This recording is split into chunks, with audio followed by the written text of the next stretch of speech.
Bonsoir à vous, il est 22h sur l'ensemble du réseau synchronisé de Sen Radio. Bienvenue à vous dans ce journal. À la une de l'actualité, grève illimitée à partir de 0h décrétée par le syndicat des transports routiers du Sénégal pour dénoncer à certaines mesures prises lors du conseil interministériel sur la sécurité routière. Un mot d'ordre qui divise, les transporteurs ne parlent pas le même langage. Le cadre unitaire des transporteurs routiers, l'AFTU entre autres transporteurs, se démarque de la grève. À Diourbel, chauffeurs et transporteurs divisés sur la question. Les populations inquiètes à Saint-Louis, ce mot d'ordre risque de réduire leur mobilité. Grève jugée illégale selon le ministre des Transports terrestres face à la presse. Ce mardi, Mansour Faye prend acte mais avertit contre tout acte de sabotage des grévistes. Les dispositions nécessaires seront prises contre ces grévistes. La tutelle lance d'ailleurs un appel au dialogue. L'actualité nous amènera également en Guinée où le procès du massacre du 28 septembre se poursuit toujours.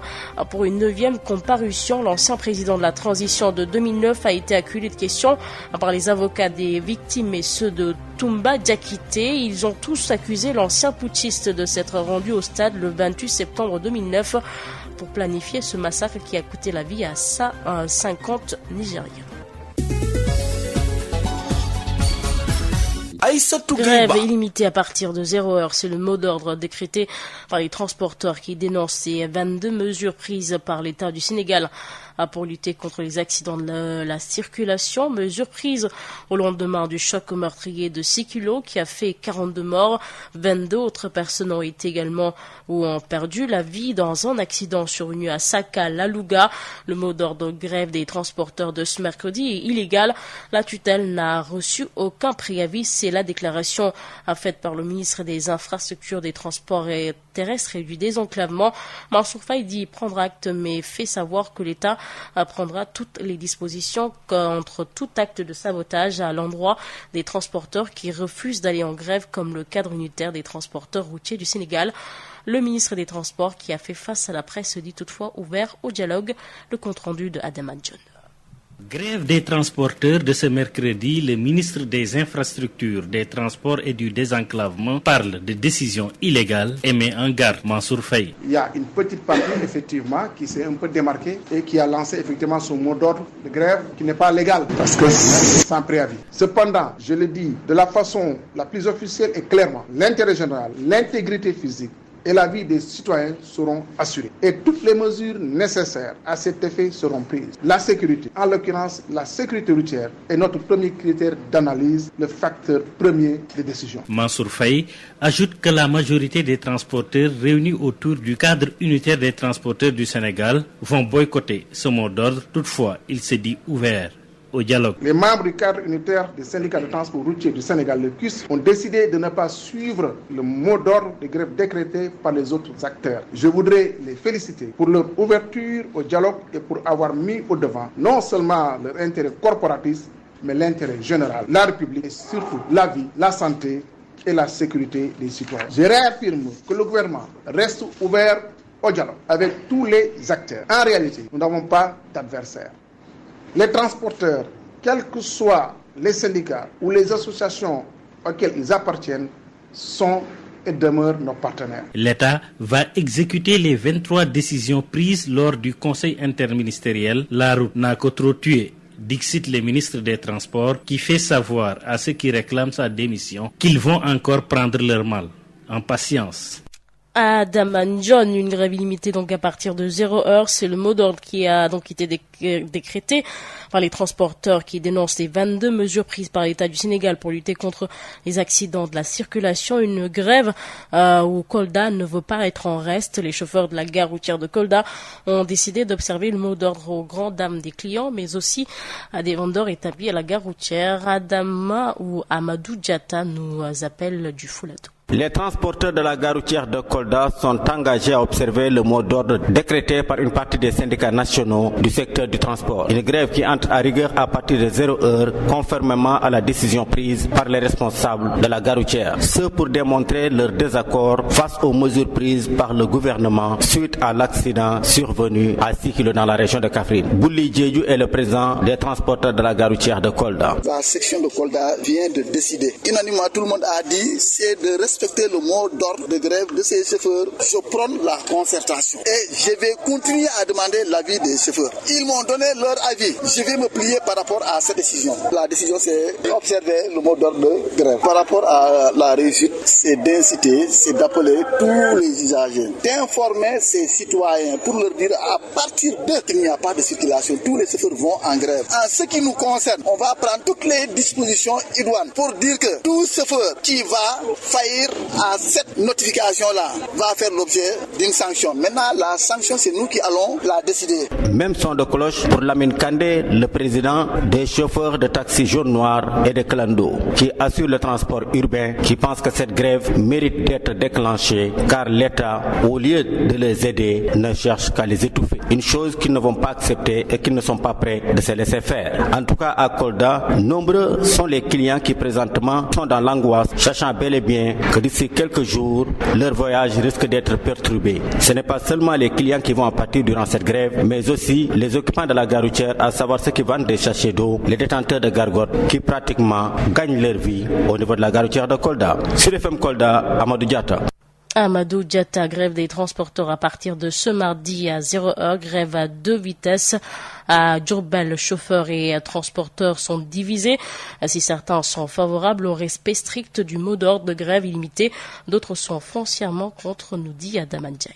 C'est la division au sein des responsables du regroupement des transporteurs et les chauffeurs suite au mot d'ordre de grève illimité décrété par le syndicat des transports. Pape Diagne, le secrétaire général du syndicat des travailleurs du transport interurbain de Diourbel, explique.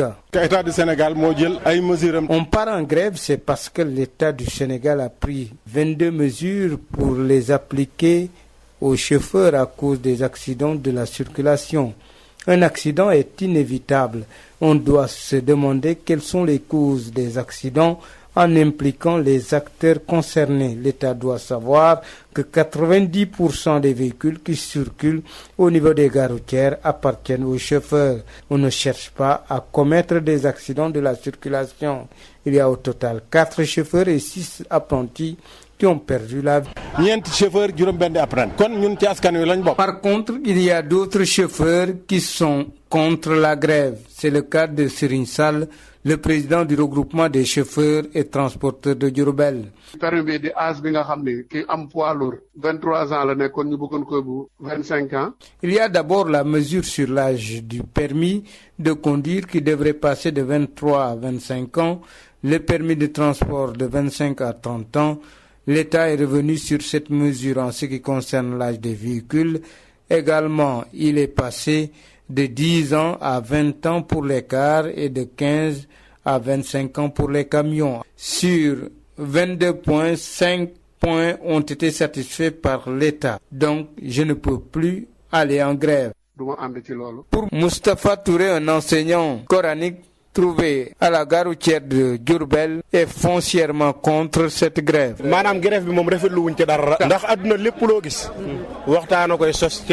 Un conflit doit se régler autour d'une table. Diourbel, Sud FM, Adam Ndiaye, le cadre unitaire des syndicats des transports routiers du Sénégal, se démarque également et compte poursuivre les négociations avec les autorités. En plus, le contexte deuil ne favorise pas un bras de fer avec l'État du Sénégal. C'est l'avis de Fallou Samb, secrétaire administratif du cadre unitaire des syndicats des transports routiers du Sénégal. Il est joint par Mamdiara Dassif. Dans ce moment de concertation, dans ce moment de deuil, 65 personnes ont perdu la vie dans une semaine sur nos routes. Même si, par exemple, on avait des revendications, je crois qu'on devait les décaler jusqu'à prochainement. En plus, à forte raison que, après la lecture du Premier ministre, personne n'a contesté, personne n'a dit non, même à la sortie de la salle. Mais ils ont donné leur avis favorable en disant que vraiment, il est temps de se ressaisir. Et nous, en tant que cadre unitaire, quand on s'est retiré, on a pris conscience qu'il y a certaines des mesures qui sont insupportables dans le secteur. Il y a d'autres mesures qui vont impacter financièrement nos activités. Et nous nous sommes réunis pour discuter et appeler le directeur général du transport pour lui demander de nous aménager un rendez-vous avec le ministre des Transports Mansour Faye, ce qui a été fait le vendredi passé. Parmi les mesures, le porte-bagages. En plus, l'obligation que tous les véhicules vont passer leur visite technique à Dakar. Les problèmes de pneus, il y a un volet social autour du pneu. Combien de gens travaillent sur le pneu? Les importateurs, les vulgarisateurs. Et puis, sur le plan économique, ça fait rentrer beaucoup d'argent. Fallou Samb, c'est sûr qu'il y a des mesures qui ne vous arrangent pas, ça tout le monde le sait. Mais pourquoi vous vous êtes démarqué? Parce que toutes ces mesures en train d'énumérer ont été réglées et acceptées et vraiment concessionnées par le ministre des Transports. Qu'est-ce qui reste par exemple? On nous dit que maintenant il faut attendre le temps de tourner la page ODI pour voir comment on va rencontrer le ministre pour parler avec lui sur le problème de la fixation des heures. Mais tous les autres problèmes ont été réglés. Qu'est-ce qu'on veut maintenant? Parce que simplement le ministre ne nous a pas appelé, il a appelé l'autre camp. Donc il faut que je déclare un mot de grève. Rien que pour alors se montrer. Mais c'est pas normal. Le contexte que nous sommes actuellement ne permet pas vraiment, humainement, de penser à aller en grève. C'est la raison pour laquelle nous, en tant qu'unitaires, nous nous sommes dit que d'après concertation, nous n'allons pas participer à cette grève. Une grève illimitée donc à compter de ce mardi à 0h pour dénoncer certaines mesures prises par le gouvernement du Sénégal. À Saint-Louis, l'inquiétude gagne déjà la population. Beaucoup d'élèves et d'étudiants craignent pour les problèmes de mobilité qu'ils rencontreront pour aller à l'école. Idem aussi pour les travailleurs qui se demandent comment faire pour rejoindre leur lieu de travail. Ils invitent l'État et les transporteurs à se réunir pour trouver un terrain d'entente. Correspondant Steve Tendek. Prévue à partir de minuit, la grève des syndicats des transporteurs inquiète déjà plus d'un ici à Saint-Louis. Et c'est le cas d'ailleurs pour Michel et Fatou Diarra, un étudiant et une élève. Par rapport à cette grève, il y aura beaucoup de personnes qui seront impactées. Déjà, je prends exemple sur moi qui dois me rendre à Ziguinchor demain pour des papiers administratifs. Et là, s'il y a grève, j'aurai un problème pour me déplacer en fait. Déjà, je me trouve à Saint-Louis et ça, vraiment, c'est des papiers qui urgent. Oui, on aura des difficultés pour aller à l'école parce que déjà, il y a des personnes qui habitent loin de l'école pour aller à l'école en marchant. Et en ce temps, on voit que ça fait un peu chaud. Donc, pour marcher sous le soleil, ça sera un problème pour nous, les élèves. Tout comme eux, Abdoulaye Diop craint, lui, de ne pas pouvoir se déplacer ce mercredi pour se rendre à son lieu de travail. En tout cas, ce sera très difficile. Donc, pour nous qui venons de loin et qui venons travailler ici à Saint-Louis, donc si on n'est pas véhiculé vraiment, ce sera très difficile. Donc, en tout cas, on va essayer de voir dans ce cas de figure avec nos responsables pour pallier à cette situation. Donc, à moins qu'on puisse se rabattre sur un ami qui a un véhicule autre. Mais sinon, vraiment, ce sera très difficile pour nous les usagers. Il aurait souhaité tout simplement que cette grève des transporteurs n'ait pas lieu. Vraiment, je souhaiterais que cette grève n'ait pas lieu. Parce que vu la situation aussi qui prévaut actuellement dans le pays avec l'accident qui s'est passé hier, donc je pense que c'est pas le moment ni le lieu de faire cette grève. Toutefois, ils préconisent tous à ce que l'État et les transporteurs puissent trouver un terrain d'entente. Je souhaiterais que les transporteurs et les syndicats s'asseyent autour d'une table pour essayer de trouver une solution par rapport à cette situation. Ce que j'aimerais, c'est que l'État et les transporteurs puissent trouver un point d'entente et que cette grève n'ait pas lieu. Parce que c'est pas quelque chose qui va nous aider. Saint-Louis, Yves Tendeng, Sud FM. Yves Tendeng, délivrant supposé de faux documents de transport à Thiès. Le collectif des prestataires officiant sur place refuse ces allégations parues dans la presse de ce mardi. Pour ces facilitateurs de la division régionale des transports de Thiès, la rigueur et leur credo, ils n'écartent pas d'ester en justice les auteurs de ces fausses accusations. Maktar Faye, porte-parole des prestataires de la division régionale des transports terrestres de Thiès, est au micro de Babakanda. Comme quoi que les visites techniques se passent ici à Thiès sans que les véhicules ne passent faire la visite technique. Raison pour laquelle on s'est rencontrés pour pouvoir expliquer la procédure de faire les visites techniques ici à Thiès. Le contrôle technique, c'est pas quelque chose de facile à l'avoir ici au niveau de Thiès. De ce fait, regardez, tous les véhicules sont là. Le chef de service en personne, c'est lui qui sort pour faire les contrôles techniques pour que les puissent avoir une visite technique normale. Pour procéder à une visite technique normale, il faut que le véhicule soit présent et la carte grise et une visite technique qui vient de s'expirer. L'agent technique regarde comment ça se passe parce qu'ils doivent vérifier est-ce que les roues sont bonnes, est-ce que la visibilité, les pare-brises sont normales, est-ce qu'il y a les triangles rouges, tous les nécessaires qui concernent un véhicule, est-ce que ça existe dans le véhicule ou pas. Mais bien sûr, les agents techniques, regardez, vous allez filmer, ils sont en train de faire tout ce travail, ils sont là, vous êtes là, vous êtes présents, essayez de les filmer, ils sont en train de vérifier le véhicule, est-ce que c'est normal ou pas. Ils sont là devant nous. On va porter plainte pour diffamation parce que quelqu'un qui prend une initiative de dire que les visites techniques qui se passent à Thiès, c'est du faux. Il n'a qu'à donner ses preuves pour montrer que exactement où il a trouvé cette visite technique fausse pour pouvoir aller à la radio pour dire que comme quoi qu'à Thiès, on donne les visites techniques comme depuis qu'il y a ces problèmes au niveau du Sénégal, tout se passe bien, tout se passe normalement. Le chef de service, il sort, les gens, il sort. Comme il regarde les véhicules, si ce n'est pas apte, il va le mettre à côté. Le contrôle est trop rigoureux maintenant, actuellement, présentement, je peux dire. Sud FM, l'info, c'est ici. Direction le sud du pays pour parler éducation. 285 écoles sont ciblées par le programme intégré d'alimentation et de nutrition. Un paquet de services allant l'environnement scolaire aux enseignements, apprentissages leur sera également offert dans le cadre du renforcement des compétences et de la réduction des déperditions scolaires. Le lancement a eu lieu ce mardi à Sédhiou, d'où nous appelle Moussa Dramé. Ce projet intitulé Sukabe Django, Enfants de demain en Pulaar, est un programme intégré d'alimentation scolaire et de nutrition avec plusieurs composantes liées à la santé, à l'environnement, au cadre de vie scolaire et au développement des compétences en lecture. Il est financé, dit-on, par le département américain de l'agriculture à hauteur de 16 milliards de francs CFA à Counterpart International pour les régions de Sédhiou et Kolda et pour une durée de 5 ans. Le lancement a eu lieu ce mardi sous l'autorité de l'adjoint au gouverneur de Sédhiou chargé du développement, Oumar Ngalla Ndiaye. Mamadou Diouf, spécialiste nutrition et programme manager du bureau de Sédhiou, revient sur les missions de ce projet. L'amélioration des compétences des enseignants, mais aussi l'amélioration des indicateurs, taux de scolarisation, réduction du taux d'abandon, amélioration de l'assiduité. Un paquet d'activités allant de la fourniture de repas aux élèves, renforcement de capacité des enseignants, santé, nutrition, amélioration du cadre de vie des écoles, les magasins pour le stockage des vivres, l'adduction d'eau, la mise en place de latrines, la construction de cuisines, des activités au niveau communautaire pour améliorer la production. L'inspecteur d'académie de Sédhiou, Papa Gorguindiaï, reste quant à lui convaincu de l'impact significatif de ce programme sur la qualité des enseignements-apprentissages. C'est un paquet de services qu'ils sont en train de nous offrir. Ils donnent à manger, ils sont dans la cuisine, mais quand on parle également et dans les classes, parce qu'il y a un ensemble, un dispositif de renforcement de capacité des enseignants, de suivi, accompagnement des élèves avec le tutorat qu'ils ont prévu. Un paquet de services intégrés, une approche donc holistique aura des répercussions très positives donc dans l'amélioration de nos enseignements-apprentissages. Au sujet des mécanismes de l'ancrage et de la pérennisation de ce projet, son programme manager Mamadou Diouf rassure. D'abord, leur expliquer les enjeux, les objectifs, les visions pour qu'ils puissent s'approprier et comprendre les enjeux qui les attendent. A relever enfin que ce programme interviendra dans 285 écoles de Kolda et Sédhiou, dont 99 dans la région de Sédhiou. Moussa Dramé, Sédhiou. Sud FM. Moussa Dramé, Kaolack d'abord, c'est le nom d'un mouvement mis sur pied à Kaolack sur initiative du fils du Khalife général de Medina Baye. L'objectif visé est de contribuer à l'émergence de Kaolack, recadrer les acteurs politiques pour la concrétisation des projets et programmes d'État dans le Saloum. Ce mouvement est ouvert à tous les Kaolackois, nous dit Mamadou Camara.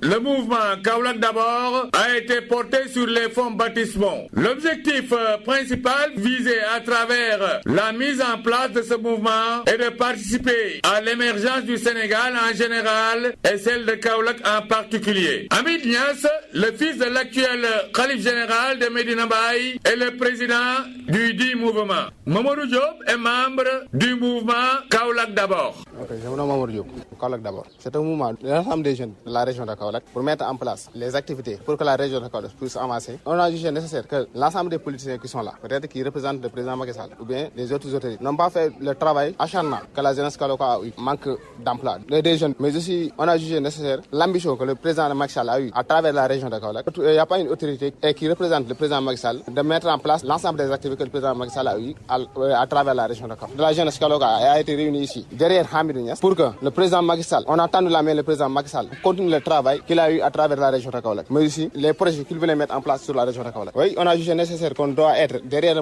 le président, derrière son excellence, monsieur le président de la République, pour qu'on l'accompagne sur l'élection présidentielle dans l'année 2024. Tous nous sommes derrière Macky Sall. On peut dire que la jeunesse kaolackoise n'ont pas eu lieu, n'ont pas jugé nécessaire les autorités qui sont là et qui ont été chargées de mettre le travail acharnant du président de la République, monsieur Macky Sall. Nous, en tant que jeunesse kaolackoise, en tant que jeunesse de la Medina Baye, on a jugé que les autorités qui sont là n'ont pas aussi donné le travail, on ne le voit pas au niveau de Medina Baye. Parce que les autorités qui sont là, au lieu de mettre en place des mouvements, au lieu de mettre en place des emplois, ou bien au lieu d'aider les jeunes, particulièrement les jeunes de la région de Kaolack, on n'a pas vu ça. C'est pour cela qu'on est derrière Hamidou Niass, pour qu'ils continuent ou bien ils mettent en place toutes les idées que le président de la République a eues à travers de la région de Kaolack. Ces membres envisagent d'élargir leurs activités sur tout le territoire national et même à l'extérieur du Sénégal. Ils lancent un appel du pied à tous les fils de Kaolack Kaolack pour rejoindre ce mouvement afin de participer à l'émergence de la ville de Mbossé Koumba-Djiguen. Kaolack, Mamadou Camara sur le fait. Mamadou Camara, restons à Kaolack où s'est tenu un CRD préparatoire de la 7e édition de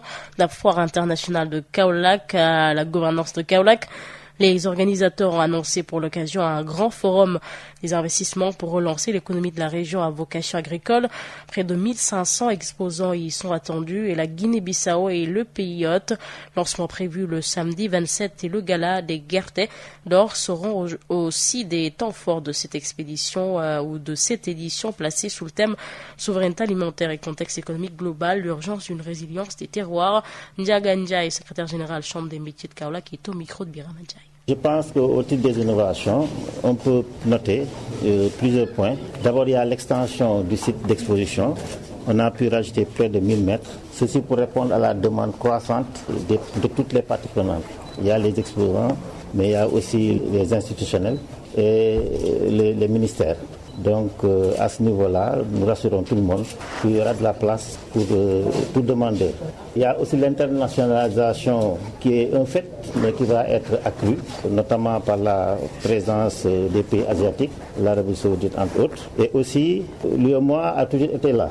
Mais sur le plan institutionnel, nous aurons le CSCR, c'est-à-dire la chambre consulaire régionale de l'UEMOA, qui va tenir son assemblée générale ici. Ce sera aussi l'occasion de mobiliser tous les investisseurs autour des potentialités qu'offre Kaolack en termes d'opportunités d'investissement. C'est à cet effet qu'il y aura une organisation, Kaolack Invest, qui va peut-être polariser les décideurs, mais aussi le secteur privé national et international, pour leur partager avec eux toutes les opportunités d'investissement qu'offre Kaolack. La FICA, c'est les artisans locaux.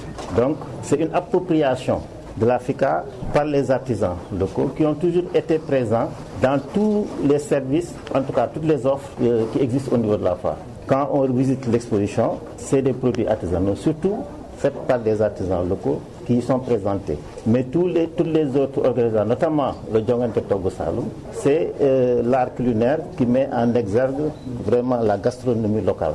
Et ça, je pense que la transformation, la restauration, tout ça, c'est des produits artisanaux. Les artisans locaux sont fortement intéressés et fortement impliqués. Et même, nous avons beaucoup de groupements de femmes qui s'activent dans le domaine de l'artisanat, qui participent en amont et en aval à l'organisation de la foire, mais aussi aux activités déroulées durant la foire. Et puis le Magal de Touba Ouakam est prévu le 11 février 2023. Des centaines de fidèles sont attendus à ce grand événement. Pour les préparatifs de l'événement, un CRD s'est tenu ce mardi à la salle de délibération de la mairie de Ouakam. Le thème de cette année est axé sur l'éducation et l'économie. Les autorités ont également insisté sur la bonne organisation de l'événement religieux. Papa Selignan, sous-préfet des Almadies, est au micro de Sud FM Sen Radio. Aujourd'hui ici à la mairie de Ouakam, à l'effet de statuer sur les besoins exprimés par le comité d'organisation du Magal de Ouakam prévu le 11 février 2023 et on est en compagnie du comité d'organisation, de tous les chefs de service ici présents pour prendre les engagements au nom de l'État par rapport à la tenue de l'événement qui a connu un développement fulgurant et occasionnant du coup des couacs liés à la sécurité, peut-être à la gestion des autorités lors des événements. Et raison pour laquelle le gouverneur de la région de Dakar nous a donné l'instruction de venir présider ce CLD en vue de continuer la programmation et l'accompagnement de l'État auprès de l'organisation de ce grand événement qui va nous réunir dans sous peu et qui risque de drainer beaucoup de monde. Et pour cela, les services qu'on a conviés autour de cette table, à savoir la gendarmerie, ont pris l'engagement de nous accompagner. La gendarmerie, à la SONAGED, il y a le service d'hygiène, CNO, le district sanitaire, l'ONAS, la DMTA et le service de la Croix-Rouge qui vont nous accompagner et éventuellement d'autres services parce que les besoins pourraient se faire ressentir en dehors de Massalikul Jinan, de grands événements dans la zone. C'est tout bénéfice pour les populations et pour l'administration qu'il y ait ces cérémonies qui centralisent vraiment l'intérêt surtout des jeunes et des populations. Donc nous prions pour que Dieu nous prête longue vie pour qu'on puisse y assister nous tous en paix et que les pèlerins qui devraient venir fassent un bon voyage et que que Dieu fasse qu'à partir de cela, qu'on puisse oublier aussi toutes nos peines qu'on est en train de traverser durant ce début d'année. Je veux citer les accidents liés à la circulation, les accidents domestiques, les cas de noyade et autres, pour qu'on puisse vraiment les conjurer à partir de cet événement. Sud International. Je vous le disais dans les titres en Guinée, le procès du massacre du 28 septembre se poursuit toujours pour une 9e comparution. L'ancien président de la transition de 2009 a été acculé de questions par les avocats des victimes et ceux de Toumba Diakité. Ils ont tous accusé l'ancien putschiste de s'être rendu au stade le 28 septembre 2009 pour planifier ce massacre qui a coûté la vie à 150 Guinéens, sans oublier les femmes qui ont été violées, des accusations qui ont irrité l'ancien président de la transition qui explique par des menaces. La correspondance de Amadou Ouribari. C'était l'une des phases les plus attendues dans ce procès historique qui suscite un grand intérêt chez de nombreux Guinéens. Ce lundi, l'ancien président de la transition guinéenne, poursuivi pour massacre, viol et complicité de viol, s'est soumis à un feu roulant de questions. Pendant 4 heures, le capitaine Moussa Dadis Camara répondait à toutes les questions posées par les avocats des victimes du massacre. Mais le ton va changer lorsque l'avocat de Toumba Diakité va prendre la parole pour révéler à la barre que le capitaine Moussa Dadis Camara s'est bien rendu au stade ce jour du 28 septembre pour ordonner aux militaires de réprimer les civils manifestants qui s'opposaient à une éventuelle candidature à la présidentielle du jeune capitaine Moussa Dadis Camara, venu au pouvoir à la faveur d'un coup d'État. Vous êtes un menteur, un hypocrite. Vous êtes fâché parce que Dadis ne vous a pas nommé ministre. Vous êtes un frustré à tirer à boulet rouge Moussa Dadis Camara sur l'avocat de son ex-aide de camp, Aboubakar Toumba Diakité. Pourtant, le conseil de Toumba Diakité soutient détenir des preuves que le capitaine Moussa Dadis Camara était bien présent au stade du 28 septembre, alors que l'accusé a toujours déclaré à la barre qu'il n'a pas quitté le camp Alpha Yaya Diallo, qui servait de palais présidentiel pour l'ancien exilé du Burkina Faso. Sur les 9 accusés dans ce dossier, 6 sont d'abord comparus devant le tribunal criminel de Conakry. Après cette phase, suivra le témoignage des victimes du massacre, parmi lesquelles figurent des femmes atteintes de maladies sexuellement transmissibles contractées lors des relations entretenues avec des hommes en uniforme. Amadou Ribari, depuis Conakry, pour Sud FM. Amadou Ouribari. Et puis, ces soldats ivoiriens avaient été officiellement condamnés par la justice malienne pour notamment complot contre le gouvernement et atteinte à la sûreté extérieure d'État. Les informations dévoilées aujourd'hui par RFI montrent que c'est bien dans le cas de l'amusement que ces soldats ou ces 49 militaires arrivés au Mali à la demande du contingent allemand de leur arrestation. Abidjan a affirmé que ces 49 militaires étaient des national support éléments, des éléments appuyant les casques bleus de la MINUSMA, communiqué du Conseil national de sécurité du 12 juillet, ce que la mission onusienne avait elle-même déclaré dès le 11 juillet, avant de faire mystérieusement machine arrière 3 jours plus tard, déclaré un porte-parole au siège onusien à New York, nous disent nos confrères de la RFI.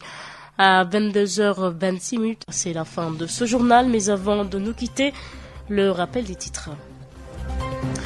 Grève illimitée à partir de 0 heure décrétée par le syndicat des transports routiers du Sénégal pour dénoncer certaines des mesures prises lors du Conseil interministériel sur la sécurité routière.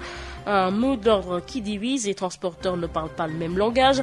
Le cadre unitaire des transporteurs routiers, l'AFTU entre autres transporteurs, se démarque de la grève. À Diourbel, chauffeurs et transporteurs divisés sur la question. Une grève qui risque en tout cas d'impacter sur la mobilité des citoyens. À Saint-Louis, les populations affichent leurs inquiétudes.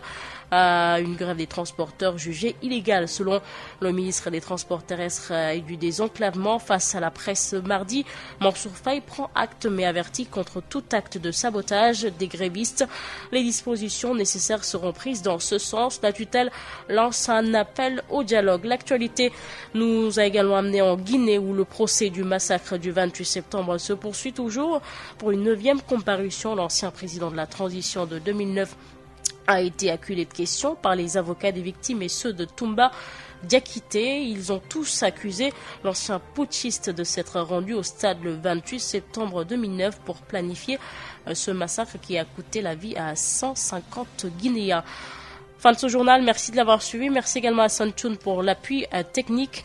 Prochain bulletin d'information, ce sera à 0 heure avec Adjaratou Awadjawa à la présentation. Très bonne suite de nos programmes.